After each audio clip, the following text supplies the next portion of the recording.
Areas है जहाँ पे वो ये प्रॉब्लम सफर कर रहे हैं। हमने दिल्ली वालों से पूछा कि यार आप 4193 कॉल करके हमें ये बताओ कि जी हमें एरिया समझ में आ गया कहाँ कहाँ पे प्रॉब्लम हो रही है, आपके हिसाब से एक क्रिएटिव आइडिया, एक क्रिएटिव सोल्यूशन क्या हो सकता है जिससे एक्चुअली हम इस प्रॉब्लम का सोल्यूशन निकाल सके।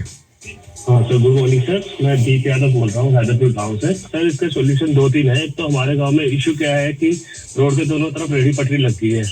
जो जिन दुकानों के आगे रेडी पटरी लग रही है वो दुकान वाले इनसे किराया लेते हैं डेली का। अच्छा। 300-400 रुपए फिक्स है।